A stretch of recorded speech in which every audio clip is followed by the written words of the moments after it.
Woo, yeehaw. Yeah, I'll stick Uh, to Spanish Malbec from now on, I think. yeah, I usually go for a nice Shiraz or like I will drink the hell out of some jam jar. I will, unashamedly. It is one of the I just best recently got into wines. orange wines. Oh, orange Yeah, wines, not orange wines bad. can be very, very hit or miss, I have found. Mm. They I love a have good like a dry floral orange wine. word. Yeah. I tend to Oh, like the ones that don't taste like grass. 'Cause I feel like some of them do. they do. Yeah, some of them do. Oh, All hi, viewers. all I'm sorry. want. Welcome to our weekly Wednesday night wine club. Glad to hope you brought your wonderful reds or your wonderful rights, your radical reds, your um mischievous Malbecs, your whatever the hell Moscatos. Your Your persnickety Pinots. Riztastic rosés. Riztastic rosés. I'm just messing with you. No, it's D&D night. Of course it's going to be D&D night. We're I mean, here. if you want to turn D&D into wine and whiskey, I'm not That opposed. that is, I feel, is one of the best ways to do D&D. Is wine and whiskey is great. Yeah. Oh, aha! I see what you mean. Like you're all just like a bunch of brewers, Oh, I taste the and same. oh my God, Braden, Jesus! And all beer tastes the same. No, Braden, no, that is not true. No, Braden's right. Braden's right. Beer is terrible. That's not. Okay. No. I have love had so many beer. people. Well, yeah, I have beer had is so terrible. many I people have to agree. say, Yeah. you will love this beer. It tastes like chocolate. You'll love this beer. It tastes like pears or cherry or Okay. fruits. Now It's a I And lot. have I been. drink it and I'm just like, It's a oh lot. wow, that tastes exactly like hops. Now I If will you tell want a you. beer that tastes like chocolate, you have the Sam Smith chocolate stout. Listen, Mm-hmm. I know a beer for every flavor. Okay, I love Mm-hmm. beer. I've worked in breweries. I'm a Yep. big beer drinker. And you know, if I drank it long enough to get Stockholm syndrome, I might be able to tell the difference. Oh But my the first time God. you hand it to me, I'm gonna taste hops and nothing but hops. I do stay away Yeah, from that. very I mean, hoppy things. I don't. that's No, that's my it hot take. All doesn't smell good and it doesn't taste good. It just. yeah, Ugh. all But I to like me, really all sweet things. wine. To me, all wine tastes the same. To me, all beer tastes the same. The only time I've ever enjoyed a beer is when half of it is with a flavored whiskey, and yeah, so that's just my hot take. Like a snake bite At or that like point, just a. take the whiskey. It was like it was like a cinnamon. It was like a cinnamon whiskey, and then like a cider. It was like an apple cider. So it was like a half Oh and half. yeah, Oh. you did a Angry Balls. Mm-hmm. Cider doesn't count as beer anyway. That Oh my too. God. But all That's cider true. tastes the same to me too. Oh my God. Just That all. I disagree with. Yeah. I only drink hard liquor because I like to go from 0 to 100 very quickly. Yeah, baby, that high acceleration. Let's go. Everyone, Braden Yeah. is an Aries, in case you didn't know. Uh-huh. No, that's very true. That's very true. Speaking of, well, it's not Aries season right now, but it is Aquarius season, and I believe we have an It is. Aquarius here among us who has a birthday tomorrow. Miss Charlotte, happy early birthday to you. Very good, very Happy good, early very birthday, good. Charlotte. We've been talking about baking and such, and Charlotte's baking herself a little birthday cake after the game What tonight. So. what birthday is this going to be for you, Charlotte? Oh, it's not a milestone. 22. All right, it's not a milestone birthday. It's not a particular special birthday. But this birthday is going to be all about community and just spending time Ooh. with. Amen. Nice. Amen. Love Amen that. to that. Love that for you.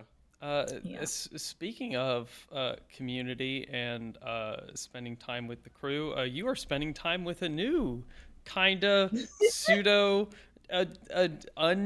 Great segue. great yeah, a new member of the crew question mark with an elf e-girl that you rescued from a body bag being carried by a bunch of drones on this mysterious Arctic island with like these dark telephone poles that are just sticking up out of the ground with like lights on them and everything. You just got out of combat with these drones, ostensibly belonging to the Iocian Netocratic state, that were extracting her from the ground? Question mark. Um, yeah, they're currently still flying away. I have taken you out of initiative order, out of combat. The last thing, you slapped her into like out of her like panic attack, and now she's I kind of slapped her into come. next week. Yes, yes, you did. Wait, Sam, you have to say what you what you Well, said Charlotte earlier. said I slapped her out of her brain rot, and I said, yeah, she was going Ohio Skibbity Rizzler, and so I slapped the shit out of her. Yes, 100% accurate. Very good. So that happened, and now she's extremely sober and is like, "What? Where am I? What is going on?" Um, Meanwhile, you hear the whine of the drones as their propeller quadcopter selves are like flying away to the south. Or I guess no, it wouldn't be to the south. It would be to the north because you guys are on the south side. They're flying away to the north. All right, how does E-girl look like now that like I mean like does she look malnourished? Does she look like how like does she look okay just, you know, in general, not like Ooh, make a medicine check. oh, okay. Oh, okay, 16. Okay. She doesn't look like she has a very stable food pyramid diet. Cool. You could suspect that it's it. I mean, without you'd have to ask her, but she doesn't look.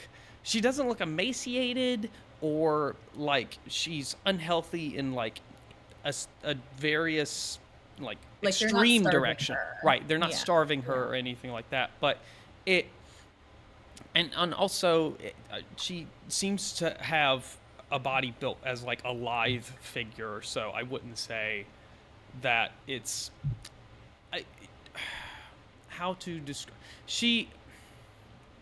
she seems lethargic. That is She has a college disaster diet. there you go. There you She's go. got that ridiculous coffee thing that we bought. Yeah, she's got that girl dinner going on. Yes, Is what that yes. is. Yes. Oh yeah. Girl dinner. Oh, relatable. Yes, Hyper but water? hyper. Oh yeah. Hyper water. That would be the thing you Um, got. Yes, I mean, I have some Astro rations too, if we want to that's true. give her something. Yeah, I mean you Um, can feel free to give her something. But yeah, she's chill. A couple more minutes pass, and the drones are now out of sight and out of sound. Definitely out of sight as the sort of snow, not really a blizzard now, but it's still coming down pretty hard. The snow is falling around you, on you, just everywhere. But you can't see through the thickness of the storm, I'd say about a football field away now.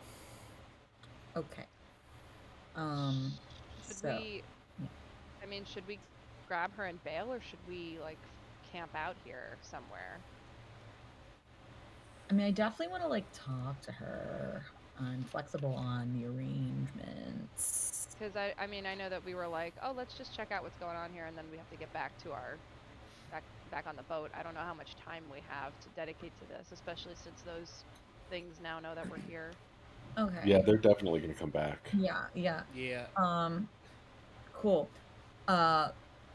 So with urgency, I go up to E-girl and I say, "Hey, do you know where we are? Cuz we don't, and you don't know, you don't seem to, but maybe you do. Does any of this look familiar?" Where are we? Well, I don't. I thought I was in my apartment. I don't. I'm just. Do you live underground? Underground. What? No, Well, Cuz that's where you came from. I what? You came from underground. That can't be. No, Yeah, I those must things have gotten pulled you out of pulled. the ground in a body bag. Well, yes. I recall the enforcers coming into my apartment, and and like Where do you think your apartment is? it. Well, I must have gotten pulled through a portal somewhere because my apartment is in the great wonderful land of the Iosian Netocratic state on the all hallowed Iosian Peninsula. I mean, you're not technically completely wrong. I- What's the last thing you remember before they pulled you out of your apartment? Well, the last thing I remember was I was reading off a sponsorship for this new keyboard one of our great companies had made, and then all of a sudden everything went dark.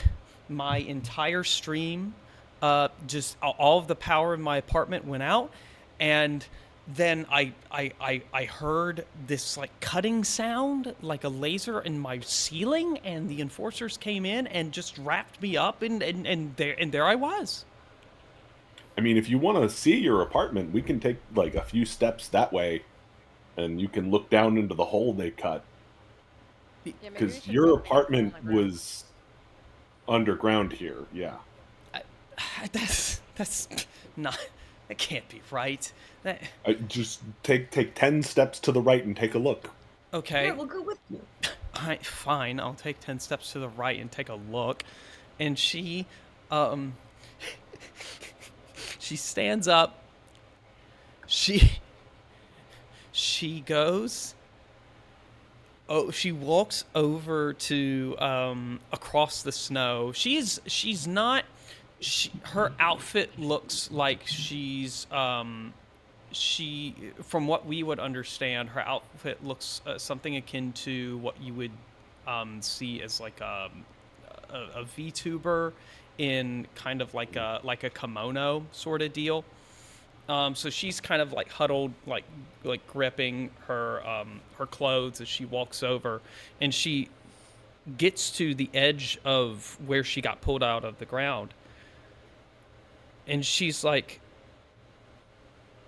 "Oh my god, this is just a hole in the ground. That's crazy." Okay. Can I do a little investigation? Yeah, and as you do an investigation, she starts like climbing down into the hole.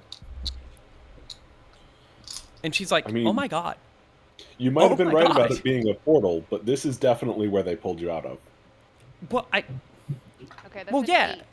I don't know if that shows me anything specific. 18 investigation.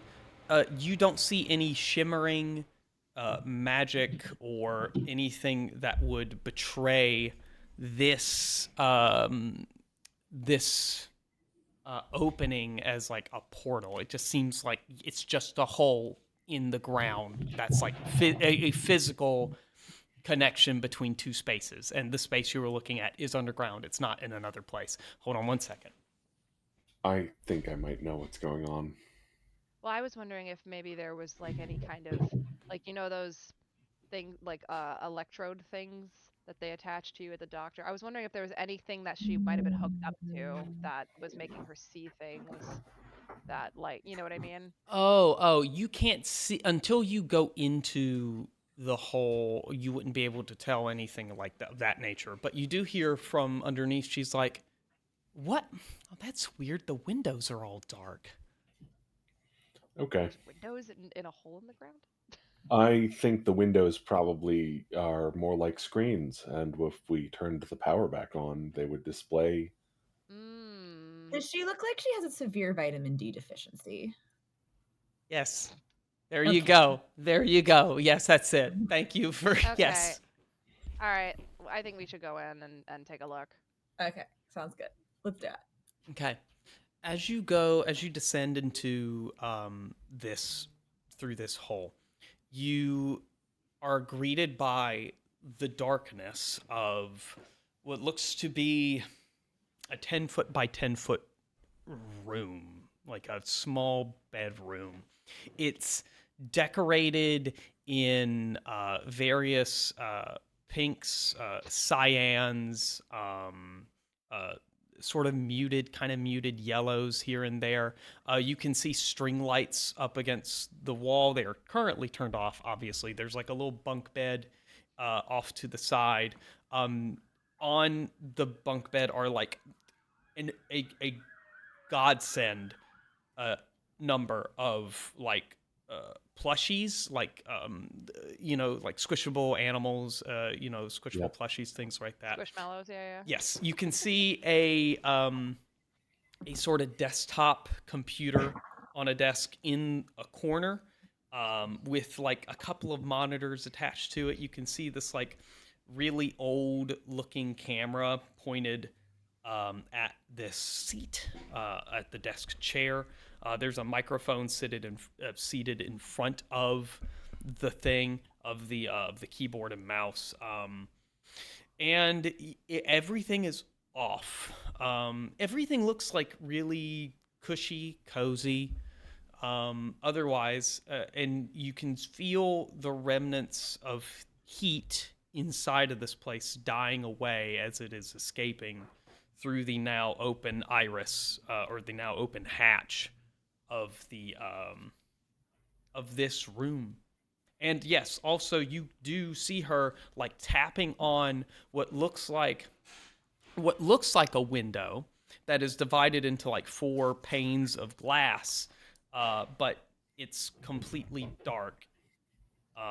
You can't see anything through Okay, it. so when we switched off the power to this pylon, all of the power into her apartment got shut off. So can we try turning it back on and see if I was we can? I was just about to ask, like, what do you think will happen if we turn it back on? Will they send more drones after us? Um, I don't feel like they will. It seemed like yeah. more of an emergency response thing than like someone making a conscious decision. But at the same time, do we want to give her a chance to do one last broadcast to, let people know what's going on? Does she even want to do that? Who knows? Well, I'm curious who she was broadcasting to. Like, who is watching this? Hey, what's your name? Oh, well, well, my viewers call me Evelyn. I'm that's what I've been going by here in this world. Um, I Go but ahead, Zen. you can call me. Hold on, I do have her name. This is one of those things where I just have to scroll back down to it. Whoopsie poopsie. No,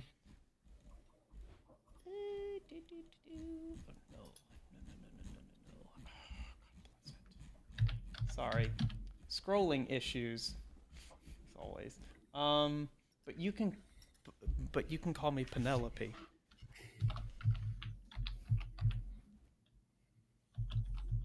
Hmm. Penelope, Penelope. you said you were streaming. Y- What? Yeah. Yeah. What kind of streaming do you do? Oh, Oh, you're so I pointy. well, I do just like kind of like cozy game streams. I you know, I the I'm sponsored by this agency that lets us we put ourselves out on the Arcane Eye network. I get a ton of viewers. People really like my oh no. People really like my Moondew Mountain videos. Like they really love that. Um, I love that game. Moonwater Mountain. That's what we'll call it. Moonwater Mountain. Mhm. There we go. Moonwater Perfect. Mountain. Oh, lol. Moonwater Mountain. They really love those though when I play. In fact, that's like kind of my staple. I'm building like a nice house and like really poking through all the relationships and things like that. Yeah, cool. What do you have like a big audience? I get a pretty decent audience size, like 300,000 viewers. every time I stream. I mean that's on the lower end for most people. How long have you lived here? Oh, well, that's um, I maybe. Well, gosh, I guess it would be like 5 years now, wouldn't it? Since I sort of got here. In those 5 years, have you ever left your apartment? Uh, well, yeah. No, I mean, the apartment was a gift, uh, to me. When as soon as the the Great Occupation Distribution Agency discovered my talents and put me on the path to enlighten others to the joyful benefits of our utopia. Okay, but when was the last time you left the apartment? Oh, well, I never. When was? Other than now, when was the last time you had a conversation with someone that wasn't part of your audience? Let me see. If today was my if today was my uh, third stream anniversary, and and I oh my god, I've been in a hole in the ground for 3 years. Okay. I'm very sorry. Let's just take a second. I've been in a hole in the ground for Are you 3 years. are you hungry? When have you I- last eaten? Well, I had a bowl of ramen like for lunch, but like that was I don't but like I don't think I'm gonna be. Oh no, the microwave doesn't work. Is Does there a it? kitchen in this apartment? Like, can I look around? Is it just like her stream setup and like a bed? Is there anything else in here? So you can see aside from this, there is a little door that you can open up. It has like a couple of outfits in it. You can see another door next to it open up. It's a little water closet, and when I say this is it, this is how people call a bathroom a water closet. This is literally a closet-sized bathroom. It's very tiny. You see, kind of off to the left of that door is, I wouldn't call it a kitchen area. It's more like it's a counter with a hot plate on it and like a tiny mini fridge and a water faucet going into like a little tiny sink. Like it's not anything um it's not anything you would think is like sustainable. Where does she get her food from? Right. I imagine it probably comes in through the hatch while she's asleep. Grocery delivery. Make me an investigation check. Yeah, maybe. Which one of us? You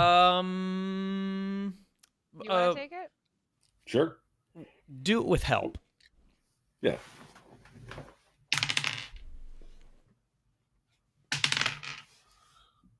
That is a 6. Okay. With So advantage? So not great.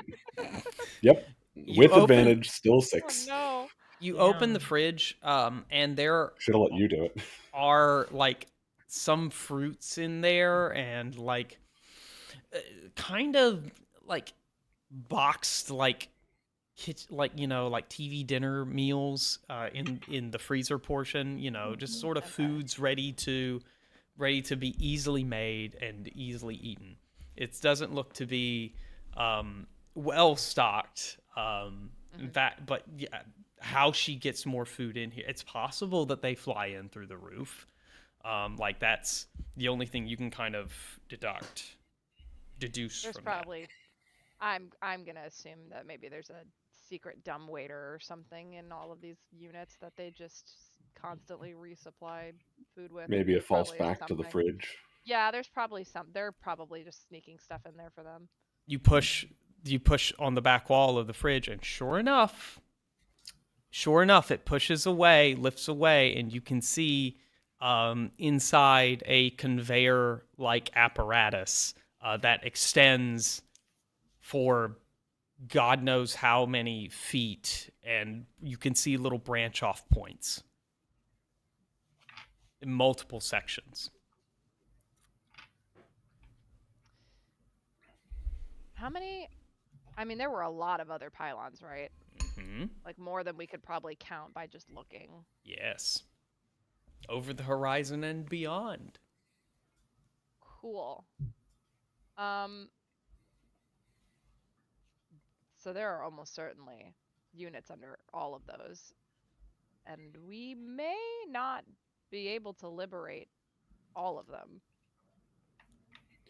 I think if we tried to liberate all of them, it would be seen as an act of war, and we would definitely die before we left this island. Yeah, right. It might not be realistic right now. What's the professor up to right now? He is very, very, uh, very curious and involved in investigating the pylon. He has not even gone into Yeah. the room yet. He's sort of muttering to himself, hooking up like voltimeters to various wires and things. You know, like the little flipper, like signal reader, the little RF like little dongle thing. He's got yes. something similar to that, and he's kind of like interfacing it with the PCB in the pylon itself, just trying to like figure some things out. He hasn't turned it back on yet, but he's just, testing various things. You see him reach for the main breaker switch once or twice, and then he just recalls his hand and puts his hand up to his chin, scratches it, and then just goes back to what he's doing. I am really curious to see if we flip the switch back on. If the windows are really just screens, what her stream setup looks like when everything's on. I say let's go for it. I think we should Yeah, I was gonna say, maybe talk to her about whether or not she wants to be in here when that happens. This could be a very traumatic experience for her from a lot of different directions, and she's got some choices to make. And Yeah, so I mean, we've definitely already traumatized her. you have, you're right. I'm not saying that this is the last time we're going to traumatize her. I am saying that I would recommend we talk to her before we do it again. Yeah, that's fair. What were you gonna say, Braden?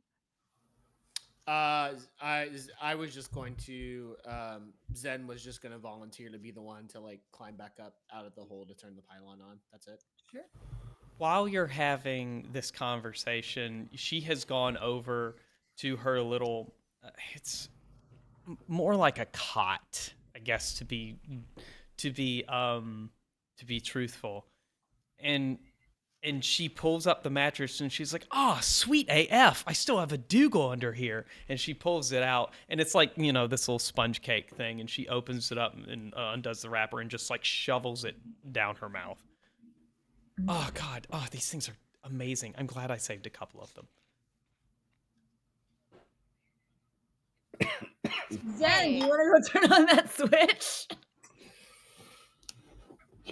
Yeah, I'm definitely more than happy to do that. As you climb up, as you sort of climb, there is no ladder to get, so you kind of have to like get some help to get up the 10 feet, or like make a jump to grab onto the edges and pull yourself out. While you're there, you realize that there is another door that doesn't lead to the bathroom and the what's it called, the closet. It looks like a standard like 2-meter tall door, right? But you climb up out the top and you go over to the pylon and you reach forward to flip the main breaker, and the professor's hand just sort of quickly grabs yours and says, "No, wait. If we turn this back on, I can't guarantee that she may still be broadcasting down there if we turn this on immediately, and they recognize that it's still going, the stream, and she's not there, or worse, they see all of you down there. We might be in even bigger trouble. Oh shit. Yeah. Okay. Right. Okay. So if I like go over to the hole, can I see them all like if I like lay down on my stomach and I'm like kind of like peeking through the hole, can I see where they all are? Yes, you can. Okay. So I'm just gonna shout down. I'm gonna say, hey y'all, Doc said it might not be a good idea to turn the pylon on just yet, because then we could start back up a stream, and if they see all of us in there, or they don't see Penelope down there, it might put up some red flags. So if we at least want to see what happens when the pylon turns on, I think what might be a good idea is, Penelope, if you're comfortable with it, why don't you just sit down where you normally do when you're doing your streaming, and then all of us, all of us can. Why don't we come back up here and kind of just look and see what's going on from up top of this hole? That's just a suggestion. I mean, my viewers are waiting for me. I suppose they do want to. No, wait. Why am I? Why do I care? Wait, what? Wait. No. This doesn't. No. I'm. This. I can't. Why do I want to care so much about streaming right now? I don't. Have you always I've been been a living in a streamer? hole for 3 years. What? Did you get hired by these people? I mean, She mentioned something about occupations being handed out by the state. yeah. Well. Yes. It was how they deemed that I could best contribute to our great unified society. This is the Great Unified Society. Go ahead. Hey, Penelope, Yeah. can you just break off, if you're comfortable? Again, I'm not trying to push you anyway, but can you just break off, like, I don't know, like 30 seconds on like what a normal stream sounds like? Like what do you talk about? Like, just can you just give us 30 seconds of what you do during the stream?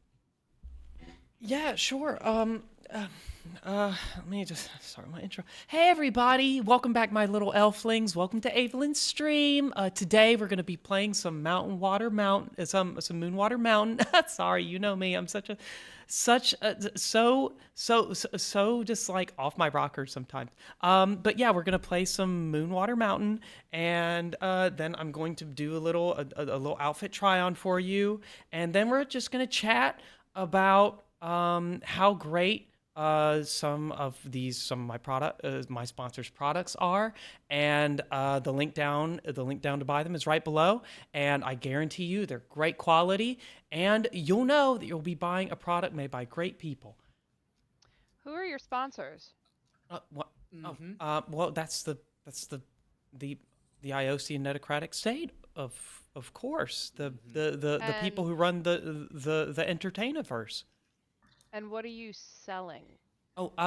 Just great quality, affordable, PC peripherals, gaming gear, I think you mentioned umbrellas last time. umbrellas. Yeah. Oh, you watched the stream? Oh my God. No, That's you so were awesome. you were in a state when we got you out of that bag, and you mentioned that you needed to sell more of them. Um, is any of the equipment that you promote from them, is this like VR equipment?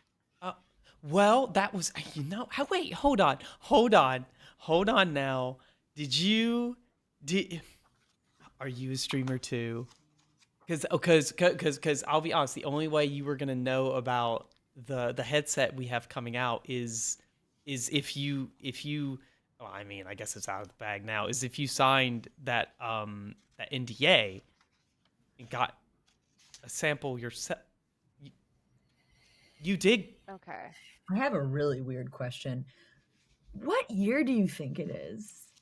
Well, that, I mean, I'll be honest. Okay. So no. this is a no. very deep lore related question Okay. towards the Retroverse. Let's go. And I'm Yeah, what year actually is it canon what right year now? actually is Yeah. it canon?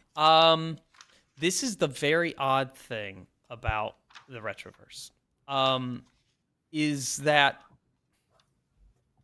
I guess, truth be told, there are like calendar events are like where they base their like main calendar off of is kind of squiffy, right? Because everything is in this sort of stasis. You have references to like technologies that haven't really changed over the course of time for thousands of years. Like an 8-track player is still an 8-track player this year or 10,000 years ago. Like it's not everything is in this weird like progression, like locked progression state. So for them, they don't necessarily put like an exact. Don't have a very low number, I should say. They don't have a very low number for years. So if I were to think about, based on what I'm going to use, which is like when people think the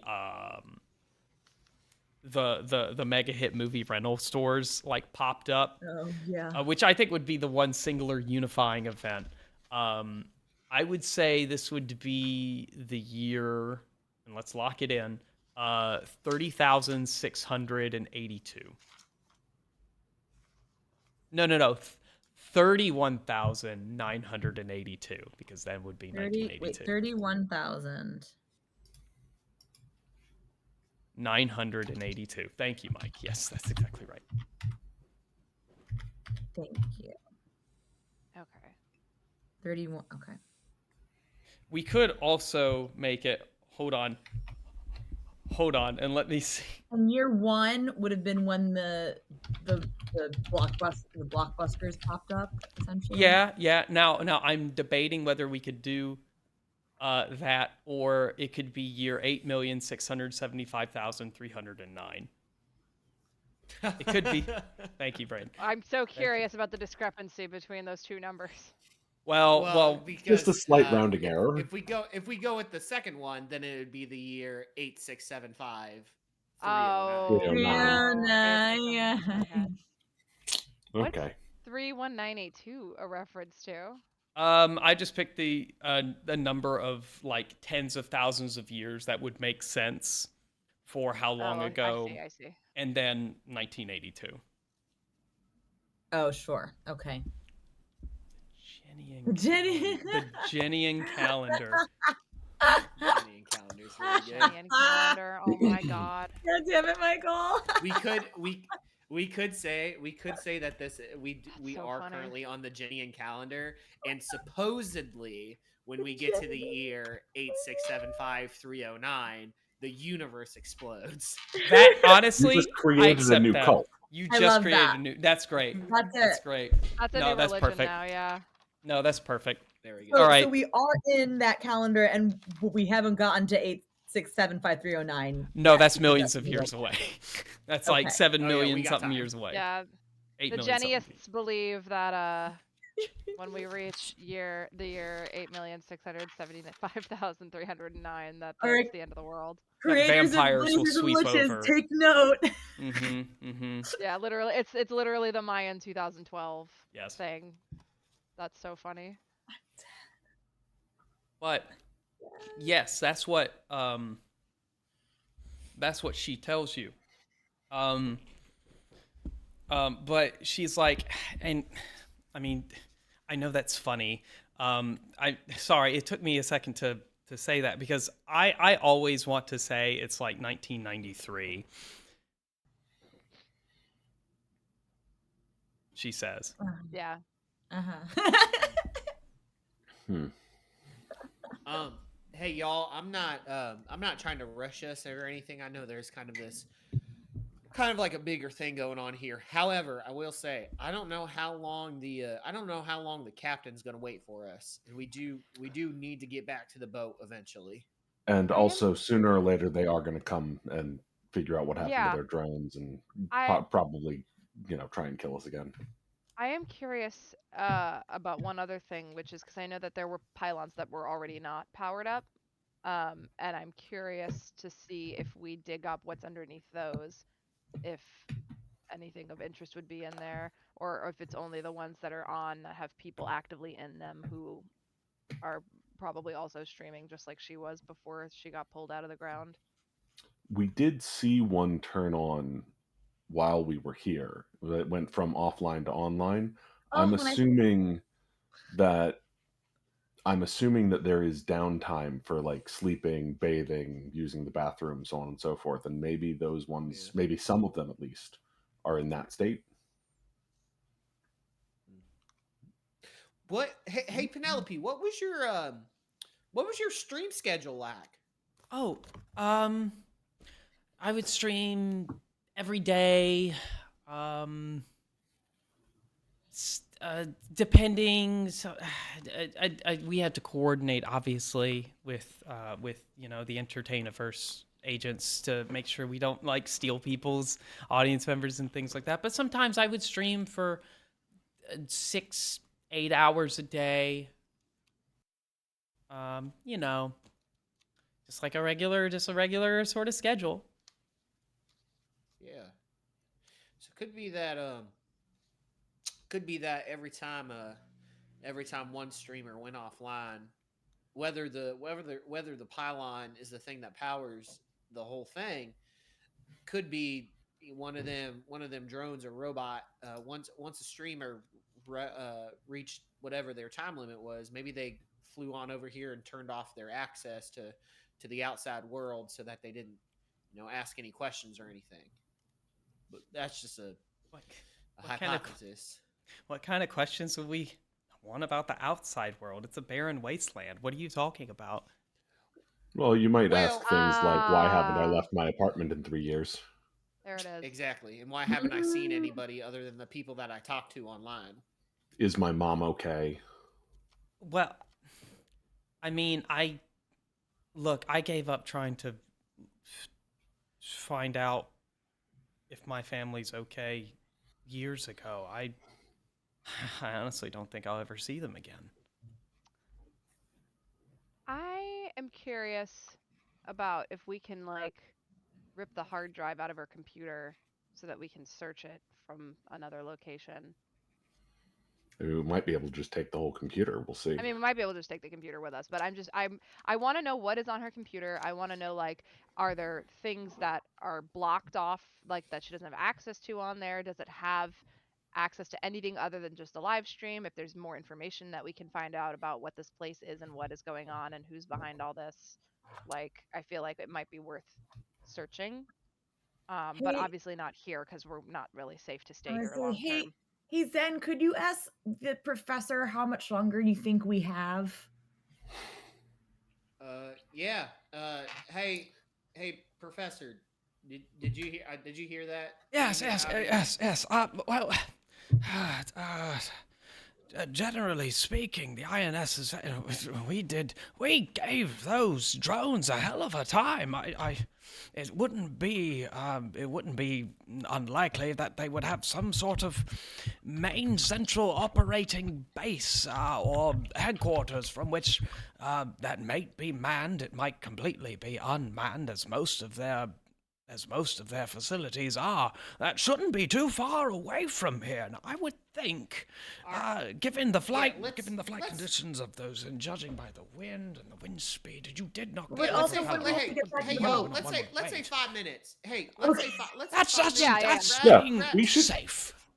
grab everything that you think we're gonna need. Let's mosey on back to the ship. Penelope, we're gonna grab your shit, okay? Yeah, Well, we're wait, gonna steal from you, and you have a choice whether you're gonna get on this boat with us or continue living in a hole where drones might murder you. Well, I don't want to live in a hole. I don't know if I can trust you. I just have one more question. Do you think Rocky has any way to detect whether there are any tracking devices inside this computer? Oh man, that's a good question. Oh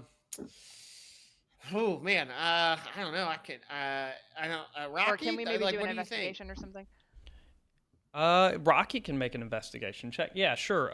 Zen, if you want to roll that. Any way we can yeah. give Rocky the help action? Yeah, sure. Yeah, well, I'm a robot. is Maybe dark, I should so give him. Yeah, there you go. See? Yeah, done. And I also have proficiency with investigation, so maybe that would help. I just gotta pull up the stat block for Rocky real quick. Okay. Oh man.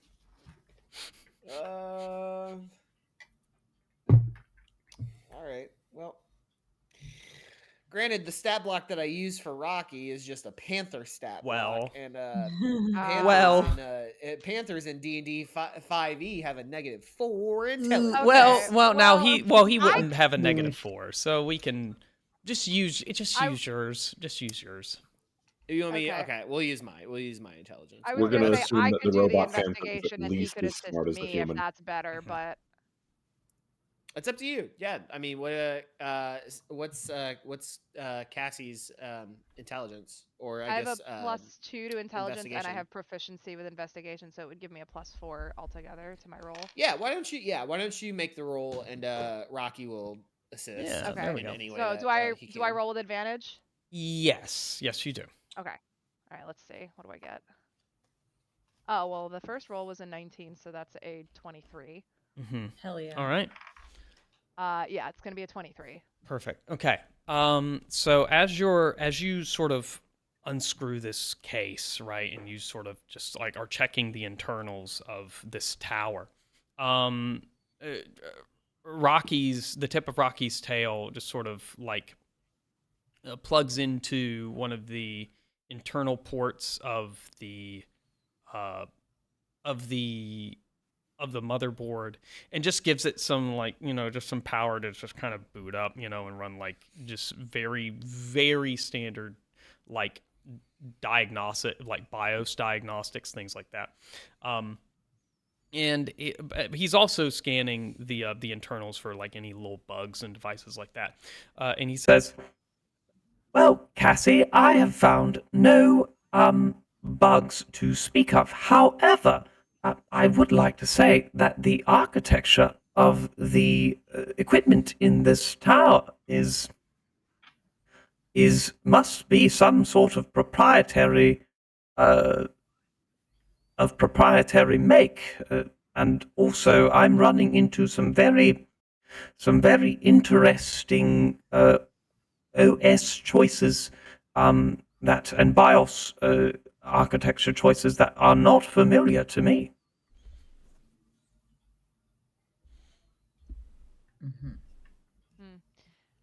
I think I don't know. I personally think it's worth taking so we can search it once we get out of here for more information, if that's a risk that y'all are willing to take.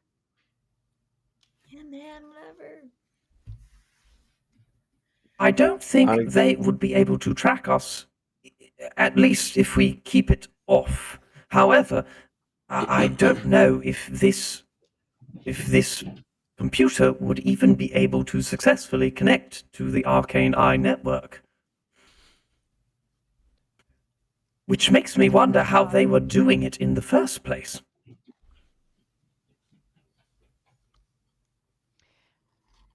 I don't know. I vote let's take it with us and see if we can find anything on it Same. when we get on the boat. Yep, let's do it. Yep. Even if we have to wait longer than getting on the boat, we bring it with Yeah. us because sooner or later this is going to pay off in some way. Mm-hmm. As to whether or not the e-girl comes with us, as far as I'm concerned, it's up to her. Like, we're the only way off this rock. We've ruined her life if we leave her here. So it would kind of be I shitty to tell her no. But at the same I- time, if she doesn't want to go, we can't make her. yeah. Well, I think she'll probably come with us. As you pull the PC and like unplug everything and pull the tower away from the little cubby hole where she had it, she's like, "Oh, careful! I did all the LED lighting inside of it myself. Careful now." All right. Well, we're getting out of here before those things come back. If you want to come with us, you're more than welcome to. I feel like if you stay here, probably not the best idea for you. Well, that has all my fan fiction on it, and I'm not going anywhere until I finish everything I've downloaded to read. So I'm going with you, and I'm also not staying here. It's too cold, and I frankly don't know where I would go anyway, and Well, the cold thing is going to still be a problem for a little while, so I recommend you grab your blanket and maybe a stuffed animal, pillow, something. Yeah. Grab whatever actually, you hey. think you're going to need, but definitely consider that we're about to be on a boat in a snowstorm. Actually, hey, Penelope, grab a blanket and but here and Zen will take off his poncho that he's wearing and will like toss it to her and say, you can have this. Half of me is metal, so I'm already like half cold, like constantly. So, look, I'll there you be go. fine. I've been skiing once or twice. I'll be fine. Have No, you? take the poncho, dude. Yeah, just take the poncho. It's all right. Don't worry about it. Okay. All right. Let's grab the PC. Let's grab whatever shelf-stable rations she has in her fridge, and let's get the hell Yep. out of here. Okay. You load up on things. She has like 4 plushies under her arm. She's not carrying a lot of like essential items, but yes, she loads up on some things that have sentimental value to her, and she reaches in a drawer and grabs a little picture and like stuffs it in her pocket, and she just sort of gets up out of the hole with you and starts sort of looking around the sky for any other drones or quadcopters or anything, and just begins peeling off in the direction of wherever you guys want to go, which I'm assuming is south towards the boat. Yeah. Professor, are you good with those pylons? Yes, I believe I am. It seems as though I do have some sort of revelation. It seems as though these pylons are not directly connected to the Arcane Eye network. They seem to be part of some huge local area network, like they were each a node going somewhere else. Because, quite frankly, nothing in this equipment here signifies itself as a modem of some sort. Just router equipment. Do we want to turn this back on before we leave? Like, turn it on, run to the ship, see what happens?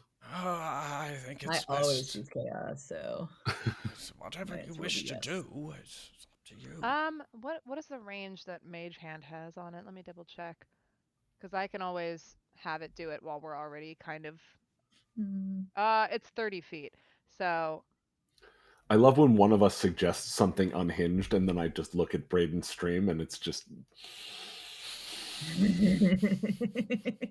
Amazing. set my jaw, look off camera. I also have my little imps. What is the range they can be away from me?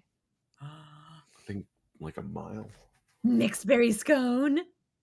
Find familiar. Well, you're It's familiar is Pillsbury at cream 100. cheese.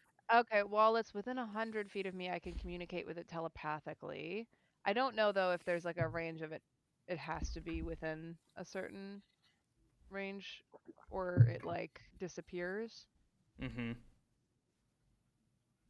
But I know I have at least 100 feet to play with. Okay. Let me All right. let me see if I can find that information. Tara's drawing. I spiritually connect with this girl. Yeah, it's very good. It's very good. I know her. I think I knew this girl in high school. I know her. That's so funny. So it just says that in order for me to be able to communicate telepathically with it, it has to be within 100 feet of me, but that Mhm. it can see like up to whatever the normal range of Yeah. whatever a creature is. I don't know if there's like a distance limit we want to put on it for like it'll disappear if it goes within outside a certain range from me, but Yeah, we could figure that out. I don't know if that question needs an answer like right now, but yeah. yeah, we can. But we can say like I can summon one of my imps. We can start heading toward the boat, and once we're about 100 feet away, I can have it flip on the thing and Yep. then fly off toward Yeah. us or have it dismiss or whatever. Yeah.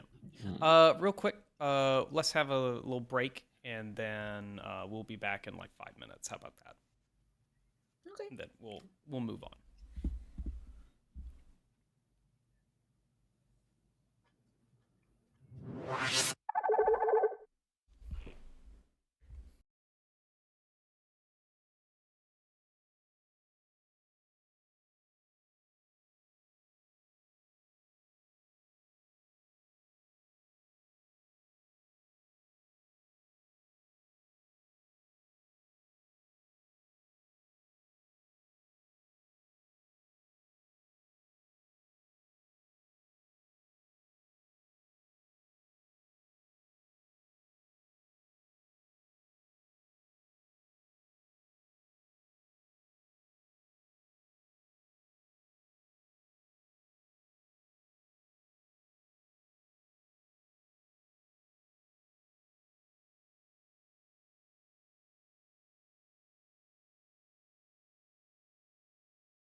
Ooh, orange wine. I'm I've trying never to had wait this till one tomorrow before. to drink. The what? Who? You said you're waiting for tomorrow until tomorrow. Oh to yeah, I'm drink? waiting till Oh, tomorrow. I was yeah. like, you make me. I'm like, you're gonna make me want some wine like right now, but I'm like trying to wait. I've never had this one before. It's pretty good. It's not. It's good. It's like really crisp and citrusy. There's this one orange wine that we had at my old bar that I really loved because it was super floral. And now every time I drink orange wine and it doesn't taste like that, I'm like disappointed. Mm-hmm. I have one that's like that too. It's good though. It's Welcome very back. crisp. Welcome back to Wine Wednesdays. Welcome back to Yeah, Wine Wine Wednesdays, Wednesdays. everyone. So okay. Yes. As you start sort of marching back south towards the boat, um, Oh, the pigtails. Sorry, I'm just Penelope, looking at Tara's um, drawing. Pene- Cute. Penelope like grabs a scarf and just sort of like starts wrapping it around her head, particularly covering her elf ears, which are starting to get like a little red at the tips, just from how cold it is. And she trudges along with you. It takes you not super too long because you were practically right at the edge of the island anyway, right? Um, she has a little trouble climbing down the pathway, not pathway, down the cliffside to the beach. She gets in the boat, and which with now 6 individuals, it is a little cramped, and you all have like some of her stuff, especially the PC, like on top of you. The little dinghy is sitting a little lower in the water than it probably should, but you do manage to get back to the boat, and you can see the captain just at the standing at the railing on the port side, just looking at you, pipe just hanging out of his bill, of his beak, and he's just sort of shaking his head, and you can see the little pelican flap, like skin flap, just sort of warble as he shakes his head like disappointingly at you all. And he helps you get back up, and he pulls you up onto the boat, and he's like, I knew you'd all be trouble. Yeah, you love it though. Love is a very strong word, lass. Oi, we be back. Yeah, you be, don't you? so, Let me so just ask You before we get gotta into anything further. Have you? How good are you at counting? who are you asking that? The captain. I Can you count past 5? I can know me arithmetic. I do. Okay, so there's no chance that we can just pretend that we were always this number of people. No, absolutely not. I wasn't born crawling out of the ocean yesterday. I mean, you'd be surprised sometimes. Listen, Cap. Isn't like your whole thing like no man left behind? We couldn't just leave her there. Look at her. She wouldn't survive. She's an e-girl. She has no survival skills. An e-girl living in a hole. Yeah. Well, She's a landlubber. She has no survival skills. She has no sense of self-preservation. You want us to just leave her to die? no, he kind of shuffles his little booted webbed foot on the ground. He's like, no, I guess we can't be leaving the little lady out there on that island to suffer and get freezing and whatever caused that gunfire, what I heard. That was mostly us. Everything seems to be Elbows mostly him, you, like, don't "Shut it? up, don't tell him that. Well, look, I think we best be off. Or they sick one of them missile drones on us. I think that's a great idea. Yep. So, he gets her sort of set Elbow up you in the side, like in, stop like- telling him things. in one of the cabins, just for her comfortability, and she thanks him. She thanks you all, and she just sort of sits there on her little hammock and cot, again another cot, and just sort of looks out the porthole at the island as you know spool up the engine and start trudging away.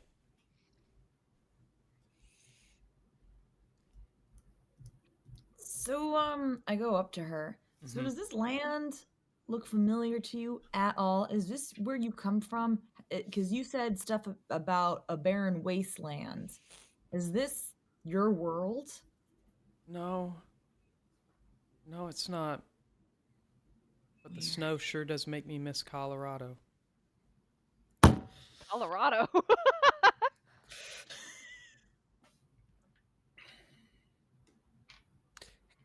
Hey, hey, Adam. Yeah, I don't yeah. know what to say to that.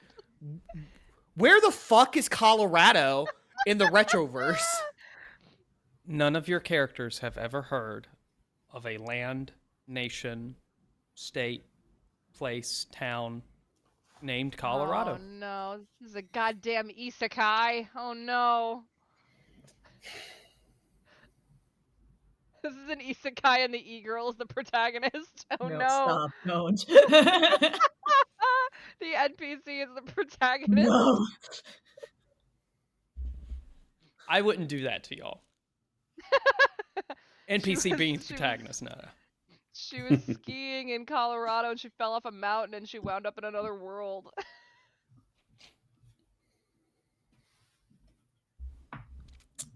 Okay, I'm like, oh, okay. Damn, yeah. I don't really have a home, so like I kind of feel you, but I kind of don't. But now you can go on all these really cool adventures to different places. You could Yeah. see the retroverse. So, there's. Is there more out there than just the the the Iosian netocratic state? Yeah, man. There's malls. Wait, hold on. Wait, stop. Hold the phone. You're telling me you have malls here? Well, not Yeah, here Man, we're not specifically. savages. Oh, thank God. Because honestly, I was going to lose myself if I couldn't go to like if I couldn't get into like a hot topic or like go find a Cinnabon or something like that. I was going to lose my mind. I don't know I'm what sorry. any of that is. Don't you mean what was the hot topic? I I feel like I have it written I down. wrote it down. yeah, down. yes. Big Something issue. A big issue. big yeah, issue. don't you mean big issue? And croissant. And she Yes. goes, no, I mean hot topic. What? Uh, well, I sure those will do, I guess. Yeah, man, truly there's no escaping the far reaches of capitalism. Well, unless Blessing and a curse. wait, Unless you do it right, like the Iosian netocratic state does. You lived in a hole in the ground. Look, the slow realization of the fucked up shit I was probably going through for the last 3 years is growing on me, and I'm actively trying not to have a panic attack right now. So I can appreciate that. I'm sorry. I shouldn't fine. sass you. You're right. It's fine. It's fine. It's fine. But yeah, you know, I have a lot to think about, and I honestly feel like I would like some alone time to figure out what is going on and what I want to do. That's fair. Yeah, man, you just gotta like reflect sometimes. And truth be told, I am really tired. Um, I just got out of a 96-hour subathon. So, I need to Oh. go to sleep. Sorry, everyone's reactions was great.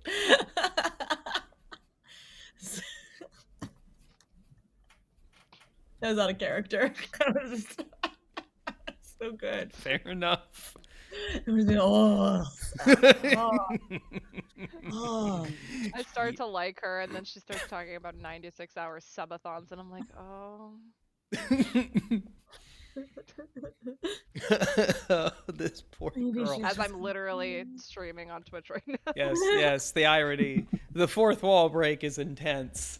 To be fair, Yeah. we could have gone a lot more meta with this, and I'm kind of proud of you for showing some restraint. Oh, we'll go meta. Oh, we will go meta. We will go meta eventually. I have no restraint. I barely have any restraints. Oh the shit. Oh the shit. Y'all are gonna get into. Anywho. Go catch your skibbityzes. My aura's about to be so big. Oh my god. I'm getting that God damn it. snore aura, baby. That snora. Oh, I almost choked on my wine. Uh-huh. I'm gonna do that honk shoe real good. I'm on my honk shoe me shit for real. Let's Yeah, go. for real. Yes, Diva. So, she sort of like gently waves you all away out of her little cabin, and she shuts the door. And yeah, that's kind of it. She also locks it. You do hear the click Smart. of the lock. Yeah. I mean, she doesn't know you people. So, for the rest of the time, you do, immediately after that, you do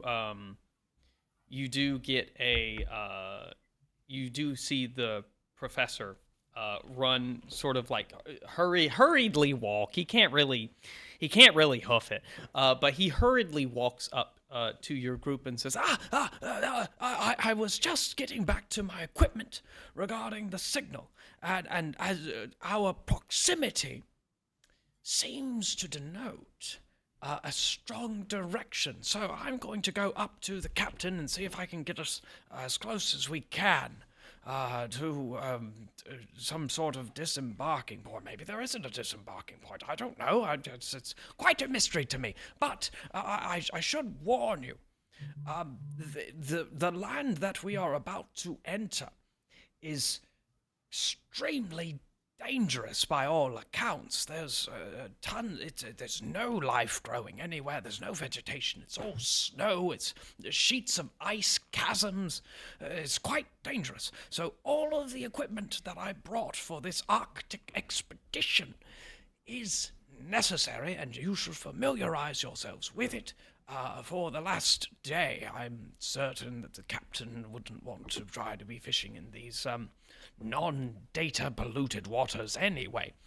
And he's right. As you've been sort of puttering along, the water has started to clear up. It turns into this more cold ocean vibe. The waves are actually cresting now instead of this weird like sort of bell curve that they've been making. You can hear the ocean. You actually start to see the fins of like normal orcas, not like hollow beast orcas and things of that nature.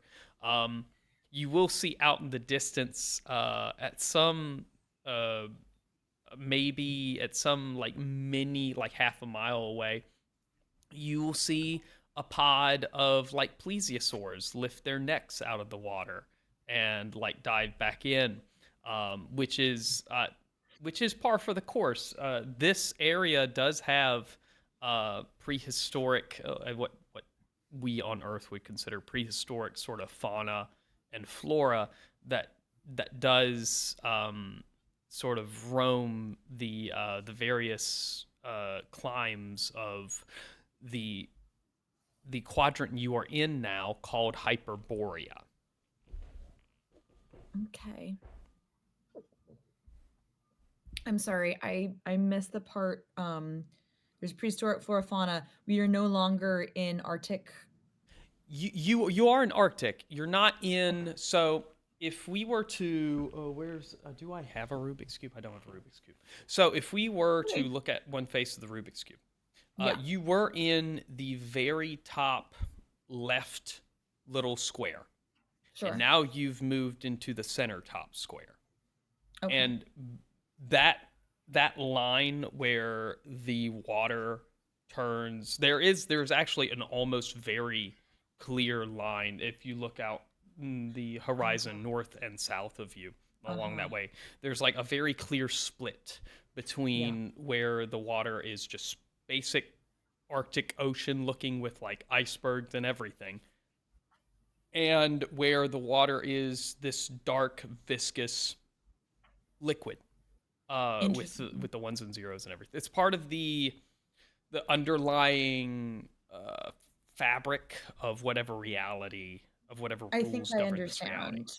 Yeah, and then so sorry, is the ones and zeros kind of the quote unquote like transition part of the water that then would become more of what like prehistoric water would look like? Sure. Yes. I think I understand what you're asking, and yes, that is correct.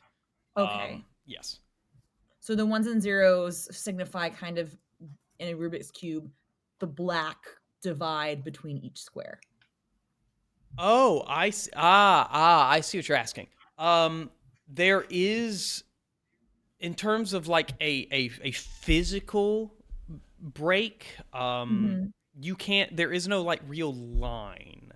I see. It's sort of like a slight bleed over, Got it. like a very murky bleed over. But there is a pseudo line where it's like the ones and zeros I'm talking about are if you pulled up a bucket of this liquid from the other body of water, and you pulled it up and you sat it down and you looked at it, you would see ones and zeros floating around in the water. Okay. And you would see like little lines of code and things like that. If you like, you could pour that out. Like, it is present in there, whether it's by magic or technomancy or some other. It's likely based in the element that, because there is a code element, just like how fire is an element, water is an element. This is the code element here.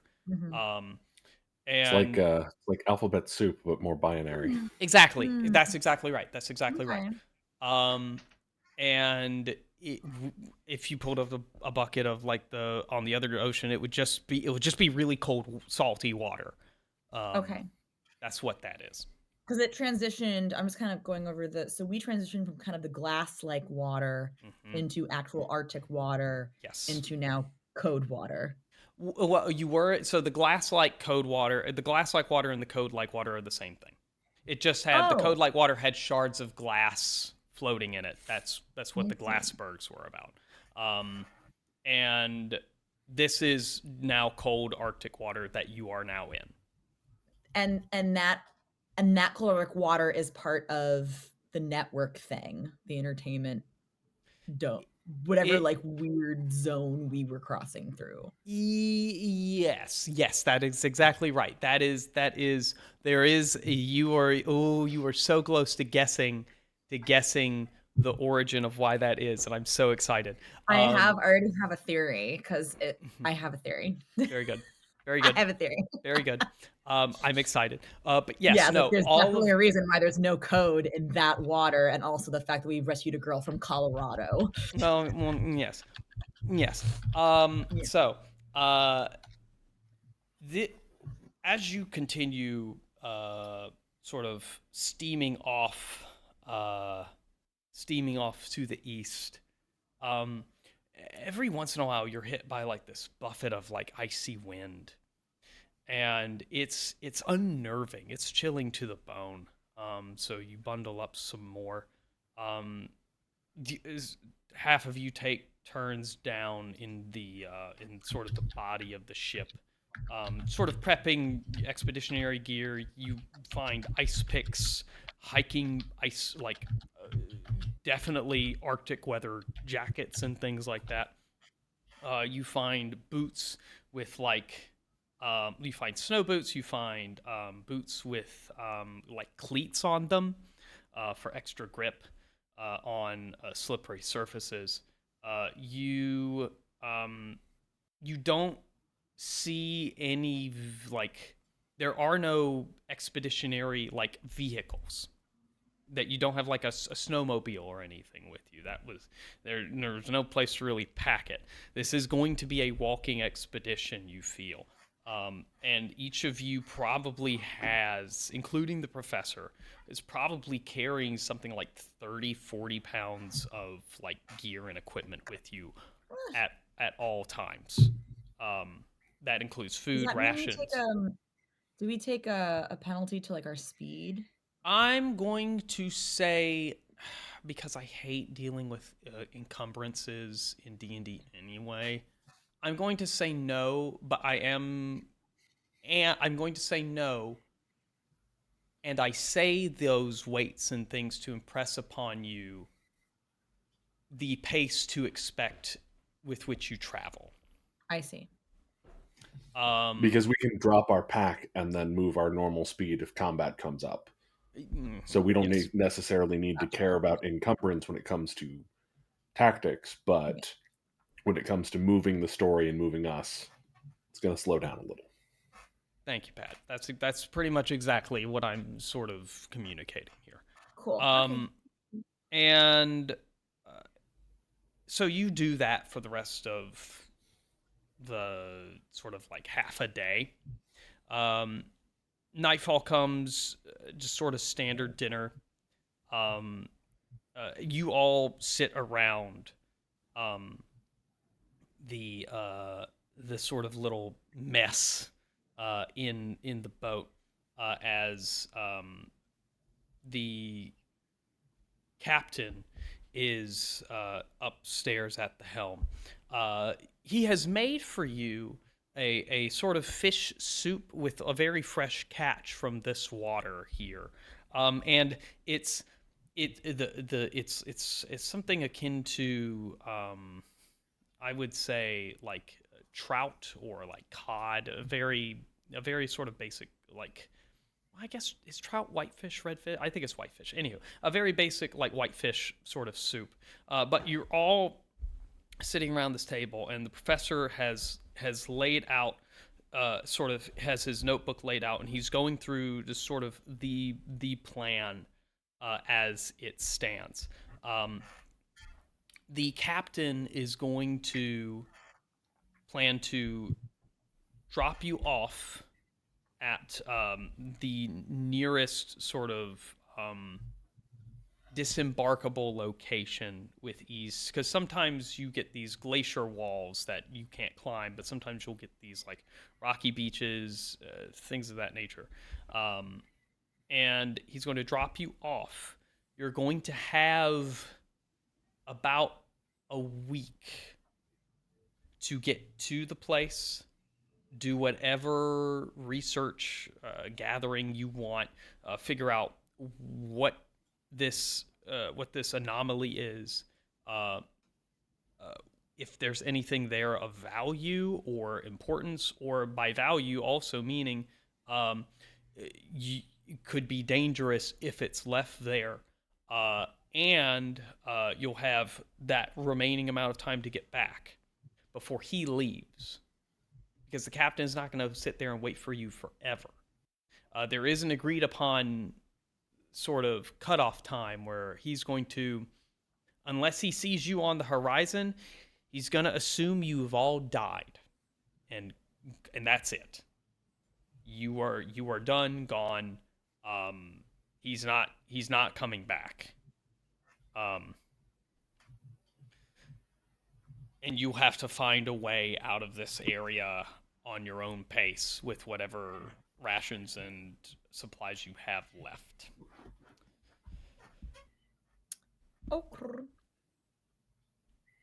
I think that's when we turn on the computer that probably has a tracking device in it. I mean, if you can find a way to power it, yes, that is true.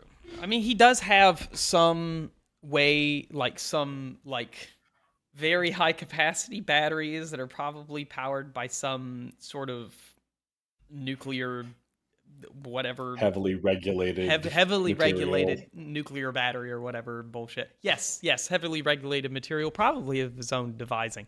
That can power his equipment at the very least. And so it could ostensibly power at least a desktop PC.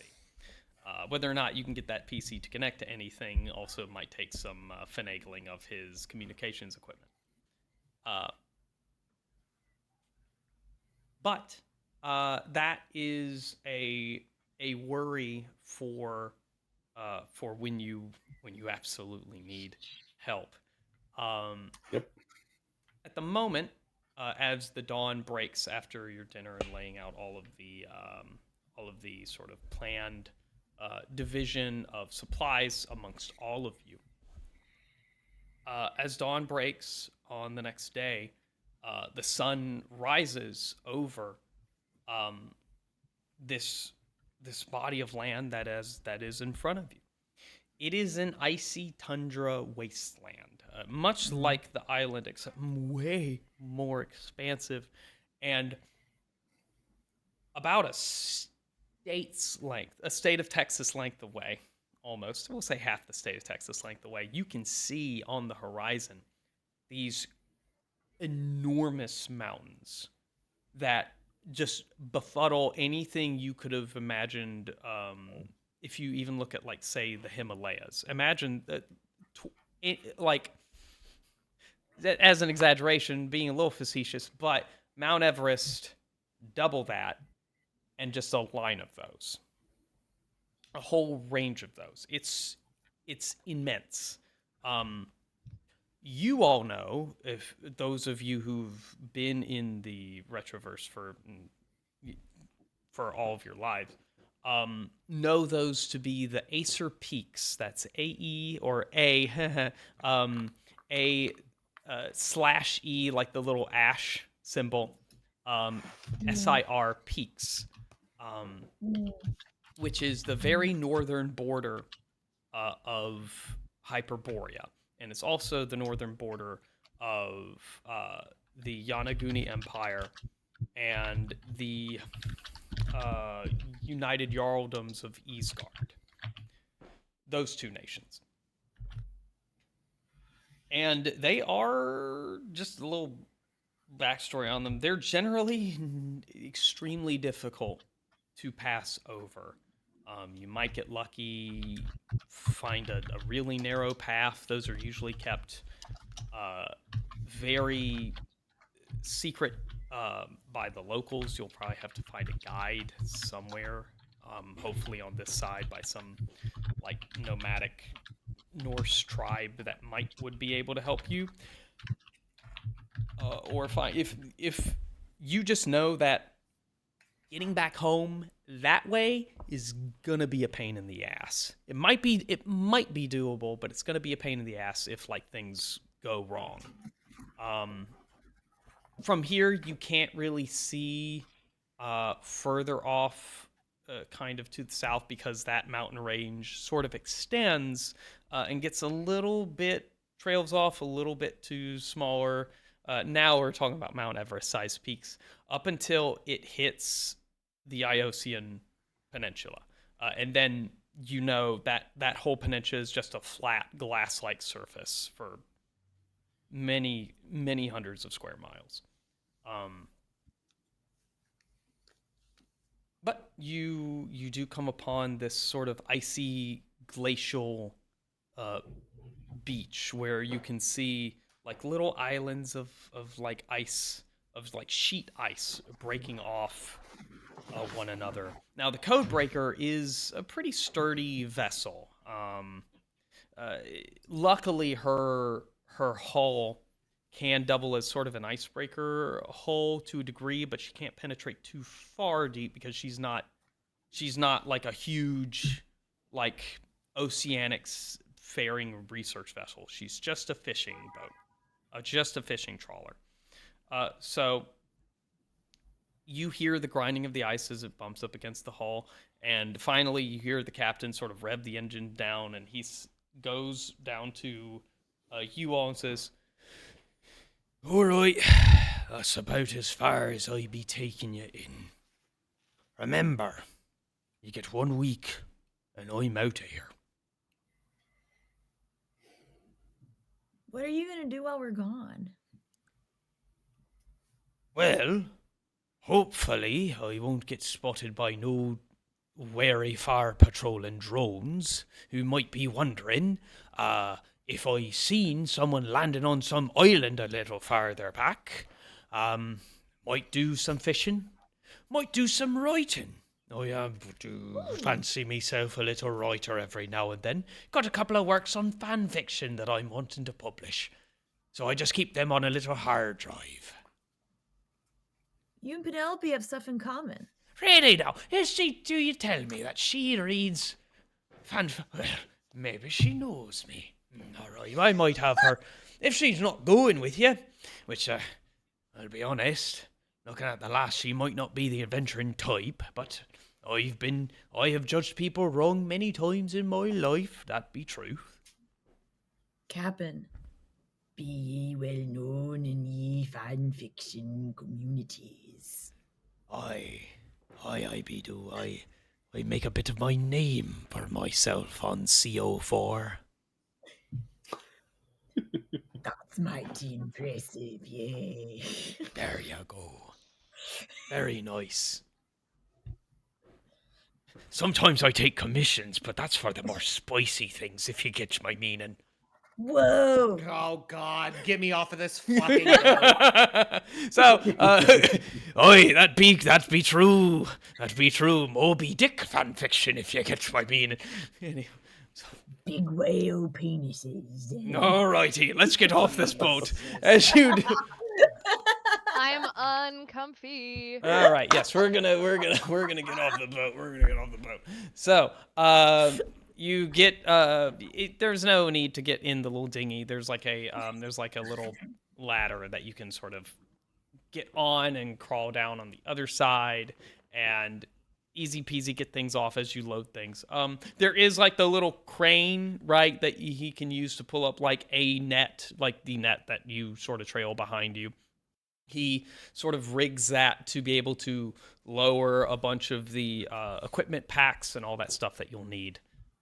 You are all dressed as warmly as you possibly can be for this, but it's going to be a lot of snow, a lot of walking, and a lot of the professor huddled over a little handheld device with a little green LCD screen that has like looks like the little radar or like the Wi-Fi sort of symbol in like a radar beep. It just beeps every once in a while.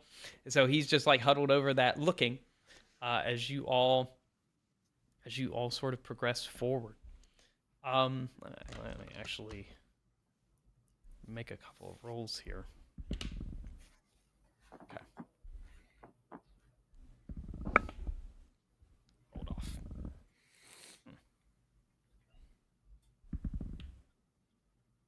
Okay. As you head east,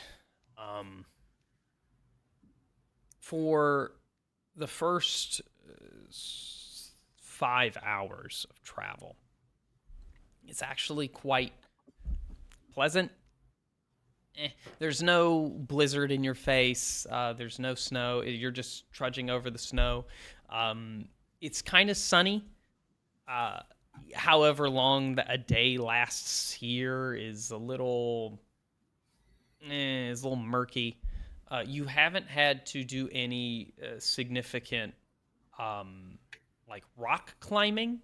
However, the more perceptive among you or are able to catch spots that are clearly just snowed over chasms that could travel for hundreds of feet, if not miles, down into the ice, and whatever is down there is it's just death, probably falling down one of those. That's the most likely thing that can happen. Your snow boots are faring well. You stop for only to like catch your breath. Um, it's the Arctic air just sort of bites your lungs. You break open a couple of like ready to eat rations. You haven't spotted a wind shielded place in order to really make a camp, to make any sort of like actual like true rest stop. But after you have your quick meals, you trudge out again for another 4 hours. This is 10 hours of marching, and you find this rocky outcropping, and you can see ahead of you the clouds are dark, and you can see the first flakes of snow as they start whipping past you and getting stronger and stronger. And it's about here that the professor recommends that you all camp and just set up and like wait out this storm and wait out for the night. Okay. So you set up these two tents. They are blazing orange, right? And they are large enough to fit 3 people per at least. So you can break off into a group of 3 or a group of 2, just whatever you wish. For sleeping, this is all about sleeping arrangements. You all can sort of sit inside one and like hang out and chill if you so choose. That's not an issue. But because of the danger and because of the types of creatures that do appear in these places after your meal, the professor does recommend that you take turns on watch. Great. Yep. Okay. So who's going to Anyone have any be preferences? I was gonna say, if we want, one tent can be the professor, Zen, and gosh, so sorry. The professor, Zen, and Doyle. I don't know why I was about to Patrick. say, I don't did know you- why did I you always forget my name? Character's name. I did. Yeah, I don't know why I always forget Doyle. Yeah. But yeah, I think one tent can be the professor, Zen, and Doyle, and then the other tent can be Cassie and Ivy. And Rocky can actually stay with y'all in that tent. And Rocky doesn't technically have to sleep, so Rocky can be on watch the full night. all right? Fair enough. Rocky can be on watch the full night. Do you all agree to that? Sounds good to me. Yeah. Okay. Braden, I'm going to ask you to make 3 perception checks for Rocky. Cool.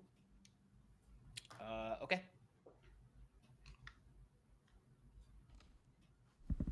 And I want you to tell me what they are in order of how you rolled them. Sure.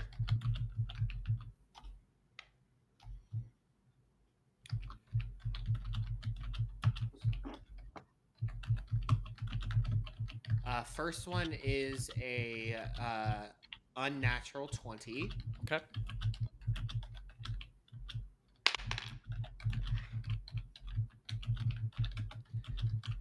Second one is a 16. Okay.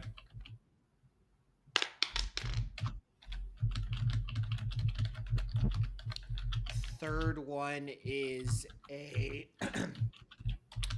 third one is a 13. Okay. And that was it. Yeah, just Yep, 3. that's it. Just the 3. Okay. Um. So you all get some. You probably. I mean, you all can stay up a little late doing whatever you want to. Rocky's been watching and has been reporting back. Anytime he thinks he sees something like suspicious, which most of the time it's usually like a roaming pack of wolves way off in the distance, or he just hears the sound and he's like, oh no, everything's fine. But on in the early morning hours before you all wake up, we're talking of like 4-5 a.m. It is deathly cold, and Rocky sort of like takes his jaws, his like teeth and like his mechanical teeth, and like slightly unzips the tent to poke his head in, and his head is just absolutely covered in snow. It is blizzarding outside, and he looks at you, Zen, and he says, "Sir, you might want to come see this." Yeah. Okay. Yeah. Do I need to do I need to suit up, or you think I'm all right? I think it might be best if you don't. If you make yourself as least visible as possible. Yeah. Yeah. All right. Yeah. Yeah. All right. Yeah. Lead the way. Lead the way, buddy. Okay. And yeah, Zen will get up to follow Rocky. Okay. As you get up to follow Rocky, you're sort of staying low. And you hear, like, way off in the distance, like, I would say a couple of 100 feet or so, you hear, like, really hyper, like, high energy sounding, like, jazzercise music. Wet. And then, so make me a perception check. Okay. Let's see. My perception is not as good as Rocky's, so let's see how this goes. Mm-hmm. Nope. Oops. In the box, Braden. In the box. Oh my God. That's a nat 20. Hey, ayo. All right. It catches That's this. yeah, nat 20. So Nice. This visual catches your attention immediately. As you look forward through the blizzard, you catch glimpses of a figure way out in the middle of this icy field, the snowy icy field. And it seems to be wearing it has like this dark cyan skin. It seems to be wearing like fur cuffed boots, like fur and leather bracers, and it's wearing a sort of striped teal and dusty pink, what looks like a sort of like a exercise onesie. You can see it is wearing these headphones on its head, and it seems to have like some sort of music player on its hip, and like a fanny pack on the other side of its hip, and it's sitting there doing stretches, and like seems to be doing like a sort of like exercise, like aerobics routine. And then it starts doing jumping jacks. And every time it lands, the ground shakes beneath your feet.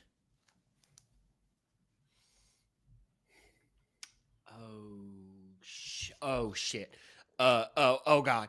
Guys, hey, everybody, wake up. We gotta move now. We gotta get out of here. Everybody get up. Let's go. What's going on? It doesn't matter. Grab your stuff. We gotta go. We gotta run now. Okay, all right, fuck. You all, and as soon as you turn back to look at the figure, you see it pull up this. You see it unzip its fanny pack, and it reaches in, and it pulls out by the foot what looks to be a limp humanoid corpse, and it just drops it in its open mouth. Yep. And We gotta go. And it brings up this this now that you realize it's some huge ass giant. It brings up this enormous plastic squeeze bottle of it can be water because it's frozen, but it just opens its mouth and just squirts the contents Everclear. Fucking Everclear. I mean, yeah, for real. It starts continuing to do its jazzercise routine. Oh shit. Okay, guys, come on. All right, we gotta. It doesn't see us right now, but we gotta get a move on. I'm afraid the more this thing exercises and does jumping jacks, I think we may have an avalanche or something on our hands. So we gotta get going for sure for right now. All right, Professor, let's is go. this Yep. is this the thing you brought us? Is this the thing you brought us out here for? Is this the thing that you think is causing the seismic reactions? Lord, no, but that is an ice giant. We must be out of here really quick. Jazzercising. Yes, that's what I said. We need to go now. We got to quickly gather up all of our things and we got to just hurry. And be quick about it and stealthy. Yep. So make stealth checks, everyone. Oh Jesus. Can we Also, are we sort of pair up and give help actions? Yes, you can. Yes, you can. I'll allow it. Okay. This Oh, good. would I actually don't Also, have high also, stealth. Adam, are we sure it's an ice giant or is it an ice giant?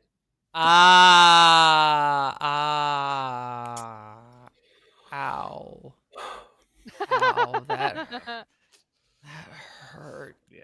Oh But- no. Oh no. That's not But you know good. what? That was very good, Brayden. That was very good. Thank you. It's very good. All right, I what are rolled the an 8. results?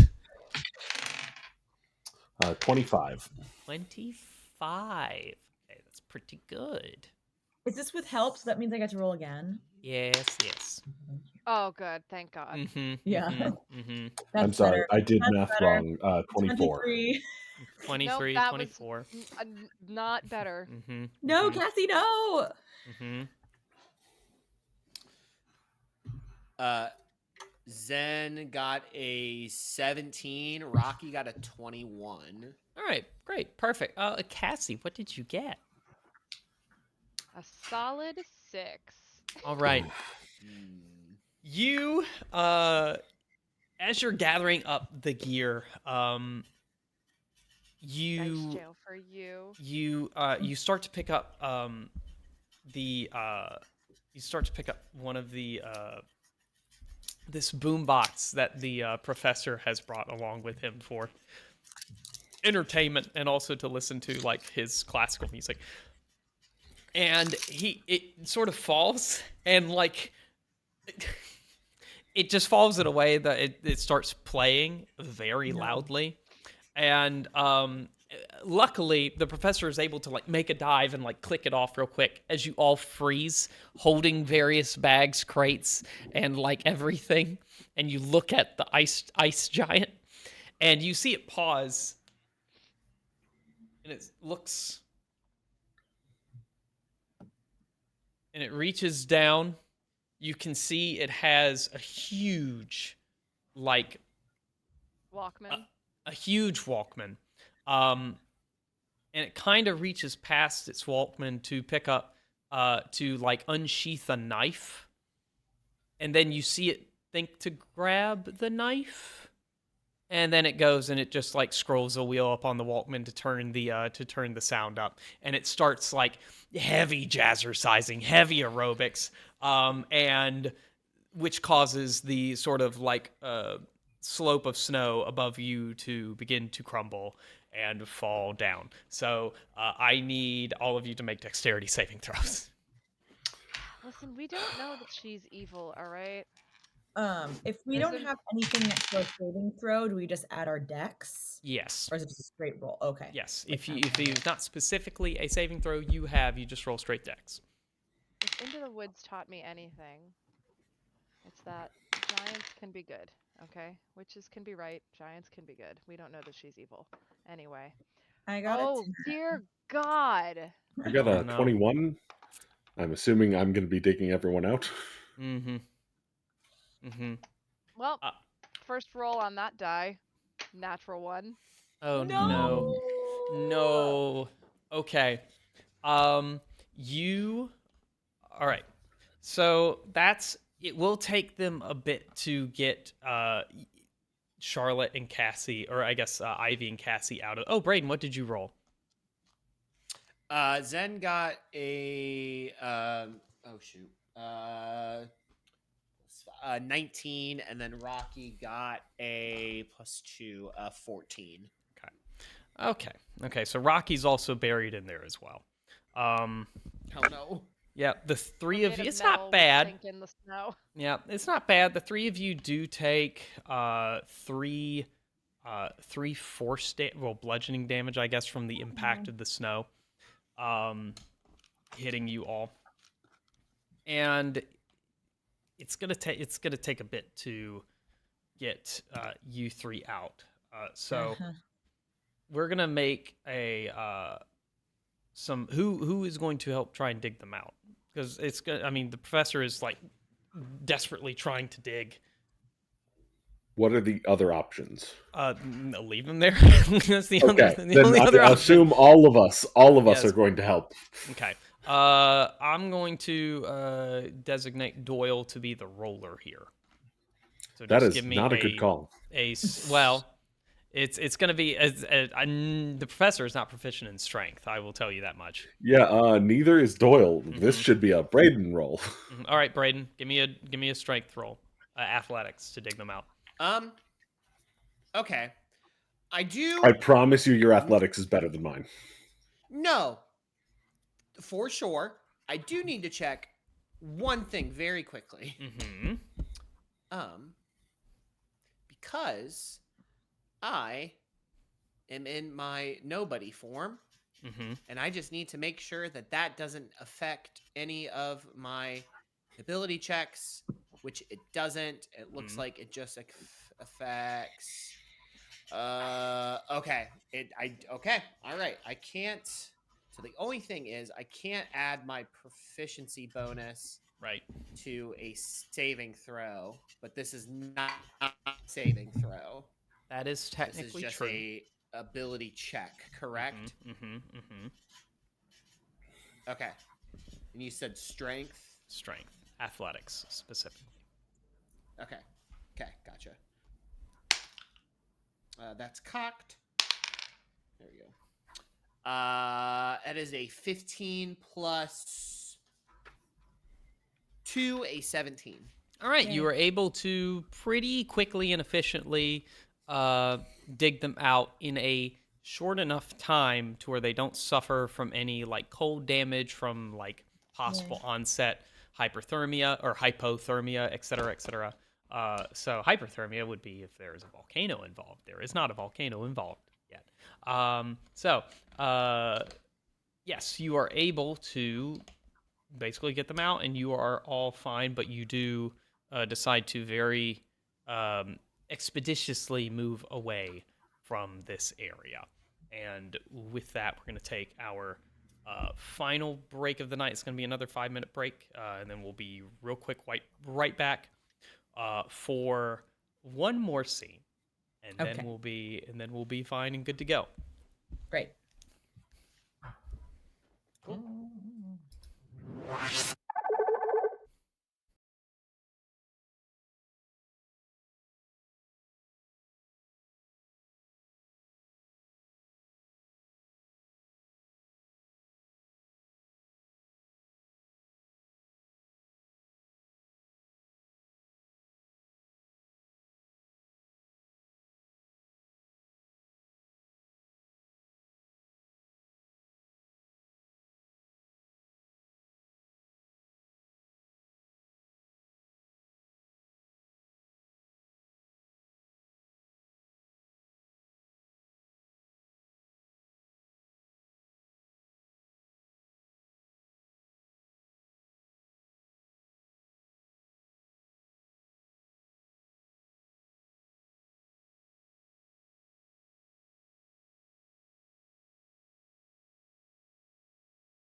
right.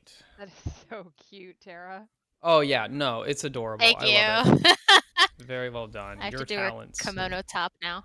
Ah, Yeah. yes. Your talents are always just top notch. Talents and skill. Very good. All right.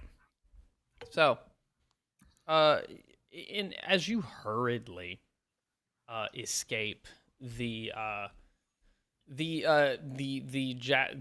aerobicizing ice giant, who luckily has never noticed you. It impresses upon you the like that alone impresses upon you the kind of threats that sort of embody this region.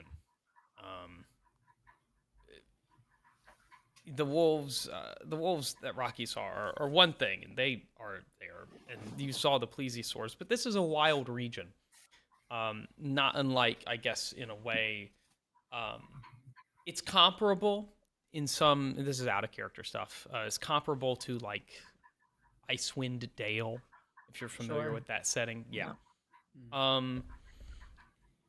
But you do trudge along after sort of getting your getting all of your clothes, your like cold weather gear back on and everything as you sort of like make your way. You didn't have time for breakfast. You're just trying to put distance because who knows where the den of the giant is, where it calls home. If there are others, you just want to move as quickly as possible.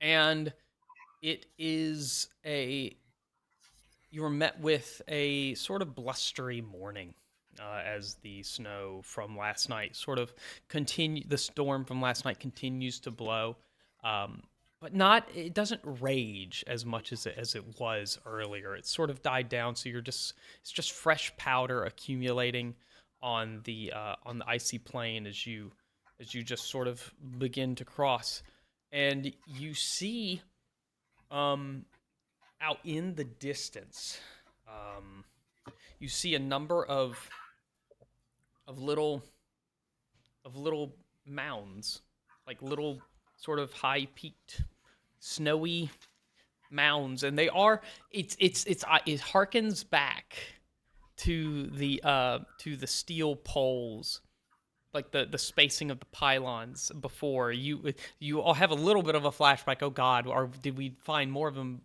But no, they're all snowed over, and they are all they're evenly spaced, but they're way further apart from one another. We're talking about 50 feet apart, in like a sort of another grid pattern.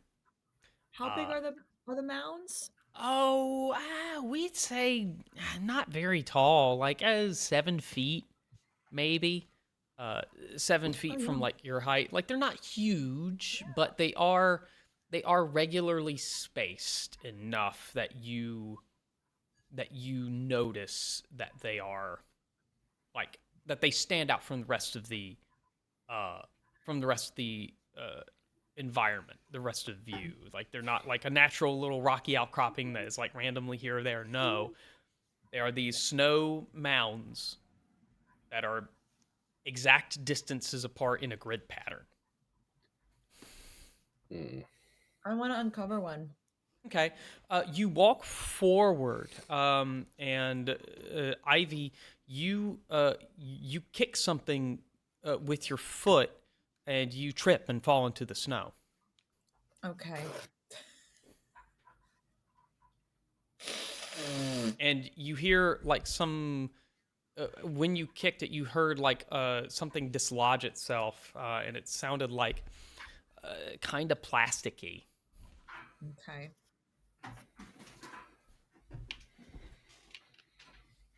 Then what?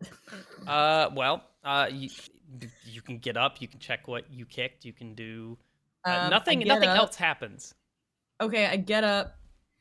Say to everyone, should we check for traps? Probably not a bad I idea. mean, in general, usually good policy, but just in a snowfield, less practical. Um, I don't know what that was. I look behind me. You look behind you. You see a gloved mitt hand sort of reaching up out of the snow, and next to it, it's in like a gripping position, frozen in a gripping position, and you see next to it is a little handheld camcorder. Well, Well, we should probably take that camcorder. definitely taking the camcorder. Right? We take the camera. I take the camcorder. All right, How old does his hand look? It's definitely been there for I would say at least a few months. It's a gloved mitt. You actually, when you look at the mitt, you can see a tag, sort of like a price tag hanging off of it. So weird. What's the price tag say? The price tag says, I didn't think about what the price would be. Hold on, 1 second. I've got to look at a. How much were mittens in the 80s? Right. Whatever. I mean, I guess like a good mitten would be like maybe like a pair, maybe $10. I don't know. I don't really know mitten. Hey, let's be real. In the 80s, a good pair of mittens were handmade. Yo. That's true. That's true though. That's real true though. Yo. 1980. Yeah. All right. So like, I would say, yeah, definitely, probably somewhere in the range of like $20. Okay. Okay. Weird. So yeah, it's in 1999. 1999, and it doesn't have the usual credit symbol on it. It has on it, in front of the numbers, it has an S with a line through the middle. Hmm. The fuck is this? Professor, do you know what this is? It's a mitten. I don't know what. I don't know. Look at this price tag. There's a weird symbol. Are we in a different country? Well, technically speaking, I guess it could have come from the Iosian Netocratic state. Truth be told, we don't know much about them. They're very hermetic, if you will. They don't get out much, and we don't know a lot about their inner economy.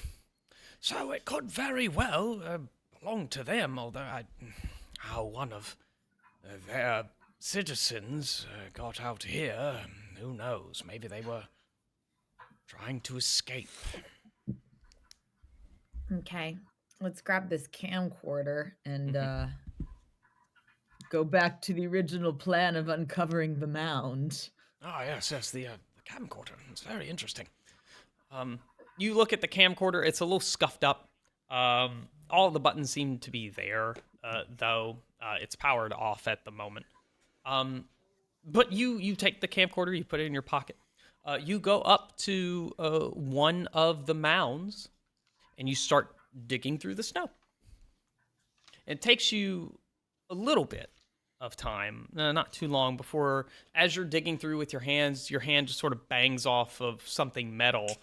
It's kind of, you wince a little bit, but as you slowly uncover it, you're looking at the top of a little overhanging street lamp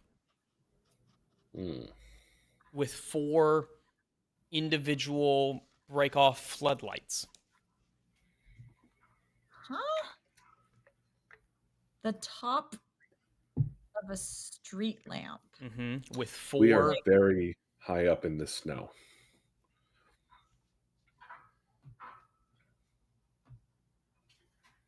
This snow has fallen enough to cover the street lamps. So weird. So weird. I wish we had a device that could do like massive digging instead of just our hands. technically, I think Rocky qualifies. Mm. Or like if we were to blast shit into the snow to make holes, would we reveal more?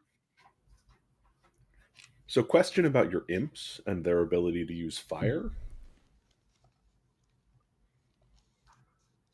Like, It's a good question. I mean, they're infernal, so I would assume. But I mean, I was just using a standard like imp stat block for them, which doesn't mention anything about fire. But being that they're infernal, I would I mean, defer to Adam on this probably. they're imps, so they can still be used as manual labor. Yeah, that's true. That's true. Fire just would make it quicker and less manual. There's Yeah. probably there might be some ability that the imps have. I would like I don't know if they have something as powerful as like scorching ray, you know, but No, probably not anything that. mhm. Yeah, because I mean, like on a traditional imp stat block, it just has like sting or invisibility as like their actions, and it Yeah. has they can shape change into a rat, a raven, or a spider. Mhm. They have devil's sight and magic resistance. That's all I see on here. Mm. I mean, they have immunity to fire, and it says that they speak infernal. Um,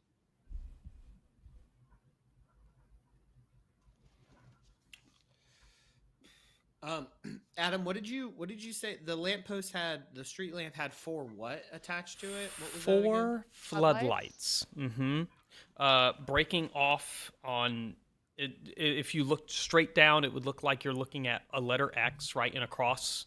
They're breaking off in like a cross direction, pointing towards each floodlight. Kind of points generally, in generally kind of not perpendicular, but like it would point between the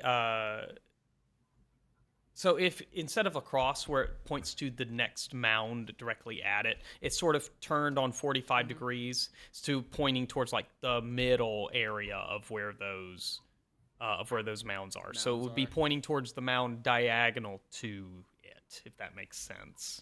Okay. Okay.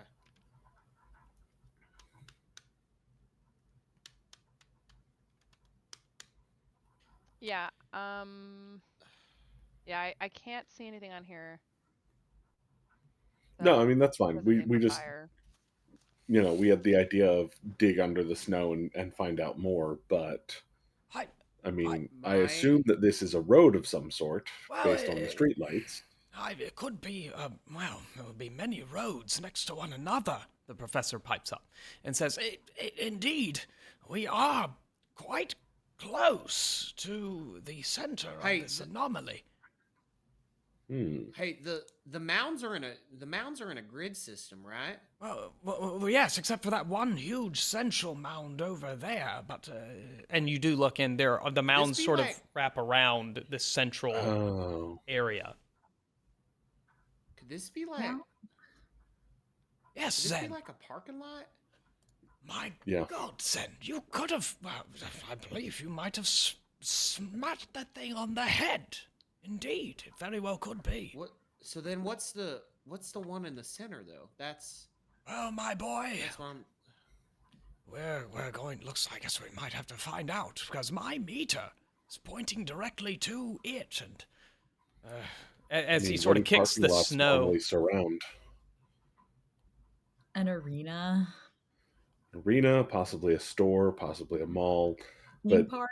I have a Wally suspicion. World. I have a suspicion about what might be under that mound. Might be what the professor has been looking for all this time.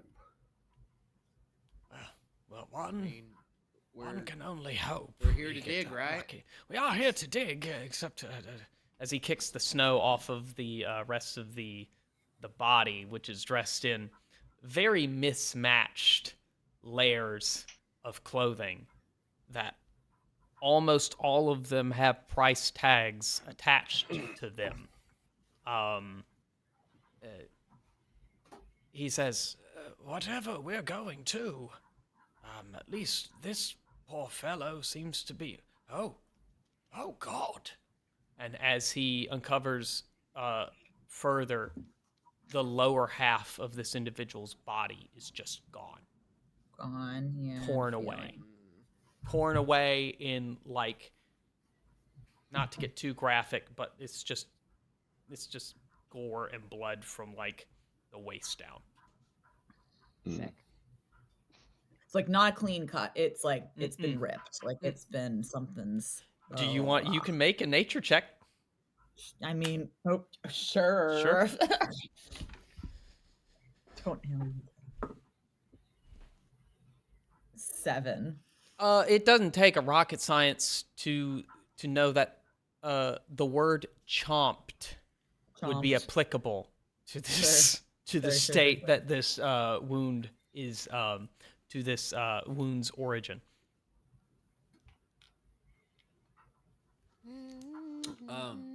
Professor, did you? Did we bring any like shovels or anything like that with all this gear? Or We did. do we have anything? We did. Okay. 'Cause- One second. Ivy, did you? What did you pick up off the ground there? A camcorder. Do you mind if we? I can see if I can turn it on. Sure. Good. Well, let's see. This is just a minor micro USB port. I have tons of those cables lying about. So he just kind of plugs it in. He presses the power button on as you all sort of gather around the little LCD camera, LCD screen. He smacks it a couple of times. It finally powers on. He's like, all right. Okay, let's see what comes up. The video recording file number is 03-001. And the what you see on the screen is this. A small group of people, 4 people, dressed in many layers of mismatched clothing, are walking across this tundra, this very same tundra that you've been crossing this entire time. It's snowing lightly. As the camera swings erratically to point at each of them, they wave.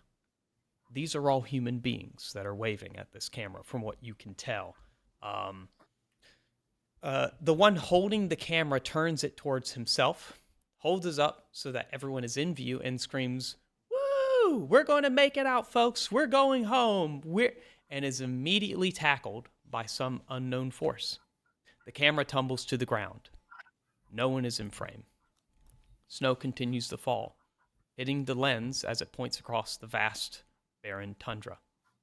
There are screams, clicks, screeches, sounds of gore. The low battery symbol flashes in a corner. Someone yells, "No! No! No! Get away!" as they run across the frame. A massive blue creature with dozens of legs, like a bolt of lightning, darts after them. A brief flash of light accompanied by a deep wub sound creates a lens flare in the frame.